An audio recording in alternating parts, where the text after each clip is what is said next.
Good morning, Verge. A thrill to be here. My name is Holmes HUMMEL.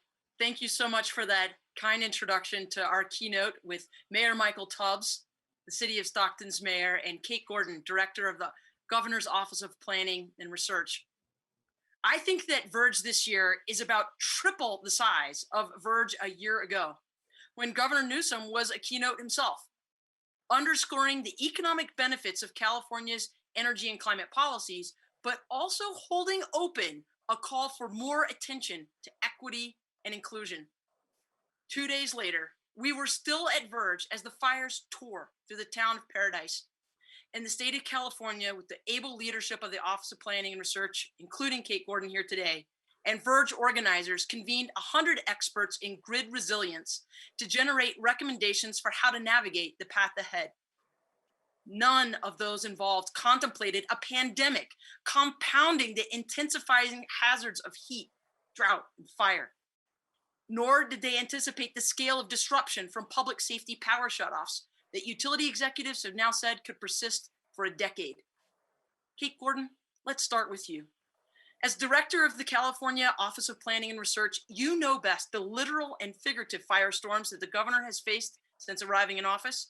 And our question today is, what strategic investments and policy priorities are most important to improve economic and physical resilience in California's communities? Thanks so much, Holmes. It is such an honor to be here with you and with Mayor Tubbs and with the Verge audience, one of my favorite conferences every year.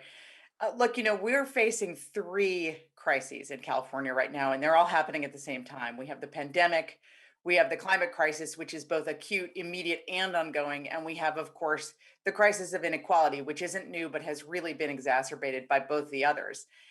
We've had this shock to our system from the pandemic that has exposed these fault lines and the basic lack of resilience in our system, in our economy. A priority for us at the state is to get a handle on the pandemic because honestly, without getting a handle on the pandemic and the current fires, we can't move forward as a state. But we also need to be focused every minute on laying the groundwork for a recovery that's more sustainable, more resilient, more inclusive, especially for low income and vulnerable communities that have been the most affected by all three of those crises. That means what we're focusing on today in all of our policies, and honestly, really looking ahead toward a federal stimulus and other recovery dollars, we're looking at a high road recovery model. That means high quality jobs in a carbon neutral and resilient economy with pathways into those jobs. We cannot afford to rebuild a system that's not resilient, whether it's from climate, from future shocks like the pandemic, or resilient to the economic shocks that we're experiencing now.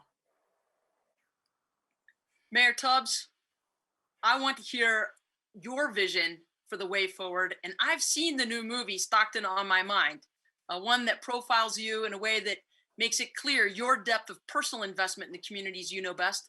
What steps are you and leaders of the city of Stockton taking to improve both economic and physical resilience? Well, thank you for the kind introduction, Dr. Holmes, and always good to be on the conversation with you, Kate. And as you mentioned, and as mayor of Stockton, the focus is really on equity and understanding that everything we're talking about, from the pandemic of COVID-19 to kind of the issues with climate change and wildfires in this state, to even the reckoning on inequality and racism in our state and our country, all are not about these abstract notions and ideals, but really about people. And understand that the most important investment we can make is investment in all of our people to be able to live with dignity. And to that end, we've been able to partner with Kate on transforming climate communities. We're able to get $10 million for the state to do all the things necessary in the south part of the city that are done in the north part of the city, in terms of having a tree canopy that provides clean air for people to breathe, in terms of providing access to jobs and clean transportation options to get there, in terms of helping people convert into solar energy, in terms of helping the city plan for community choice aggregation and things of that sort. So that's one of the biggest things we're doing.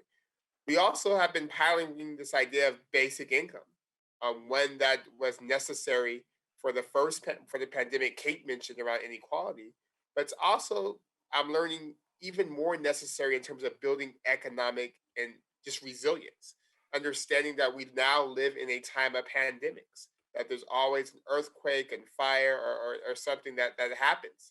and to do so and to persist and do it well, folks need cash. They need the ability to be able to pay for gas, leave their homes. They need the ability to have money if they can't work, et cetera. And we've extended our basic income pilot at least till January.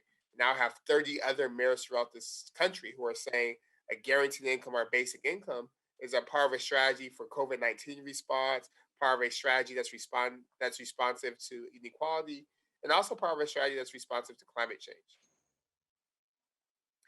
Even in the current recession, we can see that interest is surging in businesses associated with the kind of future where people are experiencing economic and physical resilience. Businesses that participate in Verge and want to be a part of that constructive, stable, safe, accessible, affordable future. They're focused on clean energy, transportation, sustainable food systems, and a circular economy.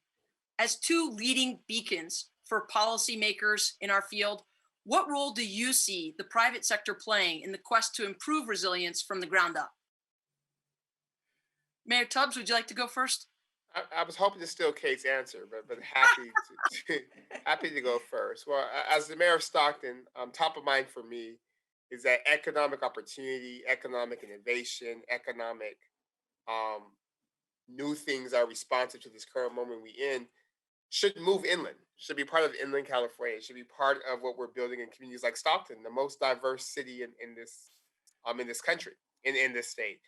We've been doing partnerships with Elemental Accelerator and helping to provide a community for those entrepreneurs to come and test these ideas that are both good to make money, but also good for the environment and good for all people. We've also been doubling down on one of our assets in terms of our fertile land and understanding that food security and providing access to food and providing new ways of farming that are responsive to climate change are an important move for agriculture in the future. So definitely, I think positioning Stockton as a home for all these innovations and being willing to think beyond sort of where you've been into where you should be and going to communities like Stockton to test these ideas, to try these companies, and to actually employ the folks to work in these industries is sort of my North Star for the next couple of years, and as in terms of partnering with the private sector to do this important work. What a terrific place that you have created for businesses to emerge as successful. Kate, what do you see? Yeah, I mean, this is a critical question for us. We can't do this alone, right? There's $1 trillion gap globally between what government can do and what needs to be done to meet our climate goals and to build this more resilient economy. We need to do a number of things at the state level. We're trying to catalyze private investment. The governor's created a climate catalyst fund to provide low interest, no interest loans and loan guarantees to private companies moving into these sectors. We need to focus public and private sector investment to align with climate realities. So be asking for companies to disclose how they're dealing with these climate shocks like fires and extreme heat and floods, to tell us how they're dealing with the transition to the carbon neutral economy. We've been really clear at the state what that transition looks like and what our goals are. We just put out an executive order saying no new car sales will be anything but zero emission vehicles by 2035. That is a major market signal. We need to see what folks are doing to adjust to those signals and to move this state forward and continue to lead and innovate. At the same time, we've done really inspiring work with Mayor Tubbs, with former Mayor Ashley Swearingen in Fresno, with the Bakersfield City Chamber of Commerce and the Bakersfield Community Foundation on the exact thing Mayor Tubbs brought up, which is that California is a multifaceted state where every region is connected and all regions rise together. There is a massive amount of growth and excitement happening in inland California. Bakersfield, Sacramento, the two fastest growing cities in the state. We have enormous opportunity there. The private sector, in order to build this more resilient economy for California and of California for all, as the governor says, companies should be looking at inland California. Don't look at Boise. Don't look at Denver. Look at inland California. We've got all kinds of amazing skills, assets, opportunities, infrastructure. Also, just bottom line, we've all got to be in this together on building a high road economy. And that means paying fair wages, getting folks into your companies, giving opportunities to youth who have been so affected by this pandemic in terms of job opportunity. There is so much that can be done if we work together.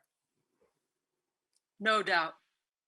I want to engage on access to capital and financing as a critical barrier to participation in the clean energy future that you've just discussed, the one that is equitable and inclusive. You see, last month, California's Utility Commission ordered for a new rulemaking on clean energy finance. It's a rulemaking that the commission itself says will intersect with a dozen other multi-billion-dollar proceedings, ones that are specifically around distributed energy industries like on-site solar, storage, efficiency, both building electrification and transportation electrification. In opening the door to utilities to make site-specific investments with site-specific cost recovery without putting consumers into debt, the commission appears to be heeding champions for equity who have been calling for a bridge across the clean energy divide, one that can assure that all customers can participate in the clean energy economy regardless of their income, credit score, or renter status. How do you see accessible financing solutions as part of a just transition roadmap that also expands opportunities for the businesses that can deliver those types of cost-effective solutions? Kate, would you like to go first this time? Sure, it's a great question. It's a big question. The governor's executive order on transportation transformation and zero emission vehicles actually specifically calls for the first time for my office, along with our labor workforce development agency, to create a just transition roadmap. And that's, I think it's really important to say that just transition to us really means the same thing as high road economic development. We're talking about a transition to a more sustainable, resilient, and equitable economy that provides pathways into that economy for underserved communities and for the folks who've been left out, frankly, of the current economy. It's not about, I think sometimes people have this idea that a just transition is, oh, I'm going to replace your job with a green job. That's what I mean by just transition. That's not what we're talking about. There are no green jobs. We're greening the entire economy. The entire economy needs to become more sustainable and more resilient. The entire economy needs to be powered by cleaner energy and cleaner technologies. That is a major opportunity across every sector and every region of the state, of the country, of the world on how we get there. There's innovation, there's opportunity, innovations in technology, innovations in processes, innovation in project finance, innovation in how we engage communities, in being part of a solution that's a bottom-up solution. What works in Stockton is different than what works in Bakersfield, is different than what works in LA and San Francisco. It's just a different story depending on where you are. So I really see this conversation about just transition, honestly, as an opening to a more bottom-up, community-driven economic development approach here in California and everywhere, frankly, where we can talk about, look, we know where we need to get. We know where the fault lines are. We know what we did wrong last time. Let's work to change it. Let's work to build out a better economy. I think there's a ton of opportunity there. Frankly, for companies, even companies that are currently in the fossil fuel economy, there's opportunity to diversify. There's opportunity to build on skills and infrastructure. There's a huge amount that can be done. Yeah, speaking of bottom-up approaches, Kate, one of the things that rose to the top during our TCC planning process was the high cost of utility bills. And in talking to people, we found two things. A, if they're renters, they're not able to just arbitrarily put solar on property they don't own. So definitely looking forward to working with the state and figuring out what can we do to provide more community solar opportunities. And then number two, just how much it costs to get solar installed if you happen to own your home and not having sort of upfront cash, not wanting to take out a $10,000, $20,000 loan, even though you'll save money over 20, 30 years. So I absolutely agree. And I think what the Utility Commission did was a good first step, is that part of having a just transition is having the financing available. So those most impacted by the harms we seek to mitigate stand to benefit in terms of their work, their jobs, their wages, but also in terms of sort of their own bills in this new just green economy that's going to be widespread and throughout the entire economy that we want to build. One of the things we're doing in Stockton is we're now moving forward, not at the pace I would like to, but still moving forward on looking at community choice energy and figuring out sort of, we're in the middle of a feasibility assessment now in terms of how much would it cost, what do we need, how do we set it up, how many users will we need to activate. Again, being responsive to what we heard from folks is that an understanding that, yes, I do want to use renewable energy, but yes, I also want to be able to pay to be able to afford it. And I also understand that what I'm doing now is not sustainable, that my PG&E bills now, my utility bills now are not sustainable. But I also don't have the money to make the investment initially to get me to a more sustainable path. So any bridges we can provide have to be cost a part, excuse me, of this just transition. I'm excited to hear how you all always thinking ahead and always thinking in equity minded in the governor's office. So thank you for your leadership, Kate. Oh, well, thank you. And real quick on this, Holmes, I mean, just to pile on to what the mayor said, I mean, there is no one size fits all approach, right? I think it's really important what the mayor said about, rooftop solar doesn't work for everybody. Community solar is a more accessible strategy in many parts of the state. Plugging your car into your garage doesn't work for everybody. There are other models we need to look at. There's examples of that from all over the state. So just really looking at, again, these bottom-up models, not thinking everything works everywhere, and really being attentive to where private financing is not happening. A great example in that is Kern County has a really hard time getting EV infrastructure financed by the private sector because a lot of banks don't think Kern County is a place where anyone's ever going to want to have an EV. That's a place where we in government can step in and say, hey, can we de-risk that? Can we provide some loan guarantees? Can we help you out there? Because we need to expand these options throughout California. These are not just options for our big coastal cities. We got to figure out the models that work and figure out where the inflection points are. The two of you are dynamite, and we're going to hand it to the folks in the chat who I understand have been flowing questions in to Sarah Golden, who's going to have the last at bat. Yes, thank you so much. Thank you for this conversation. It's so inspiring. So much excitement in the chat, especially around the idea of matching the needs for jobs with all the work that needs to be done for a just transition and resilience. One question that keeps coming up is the idea of how localities can be working with other municipalities or states to bring others along that may not be getting as clear of leadership signals or have other limitations to make it so they're not as far along on this journey. Yeah, well, I'll take that if you don't mind, Kate. Please.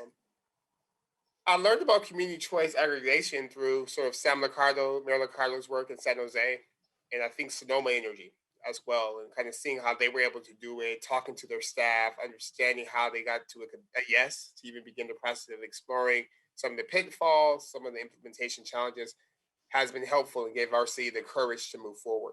And I think the Transforming Climate Communities is also a good example of this, in that it's a competitive grant, but it also builds community amongst cities and not just the mayors, but the community groups, the local community-based organizations. In Stockton, ours is called Rise Stockton, who are now in community and talking with other community groups of nonprofit leaders, of grandmothers, of parents, etc., who are organizing about making investments to reverse redlining and to also create a more sustainable future for our most impacted neighborhoods. And I've seen just how my own organizers have grown better, and a little bit even more sophisticated in talking about the environment and talking about climate because of the work that's been done in connecting with and organizations like Greenlining actually being connective tissue to connect our folks to other folks throughout the state, and just seeing how it's becoming super localized and focused, but also regional and statewide in terms of community groups saying we demand and we deserve clean air, clean water, and good jobs. Kate Gordon, you have the last moment. I mean, look, I think it's a great question. And I have, as folks probably know, have done a lot of work in very conservative states and parts of this state, actually. And I would just say it's bottom line, it's a budget issue for a lot of places. We are $600 million over budget on firefighting in California this year. Other places are having the same experience. Getting to that basic question of how do we build resilience so we can protect taxpayer dollars, so we can build out a more sustainable economy. That is not a political conversation. That is a finance conversation and a best practice conversation I think you can have everywhere. What an inspiring vision you have both set out for us. Mayor of Stockton, Michael Tubbs, Director of Office of Planning and Research for the state of California, Kate Gordon. Thank you so much for kicking off this third day of the largest Verge ever. Thank you so much, and back to you, Shauna.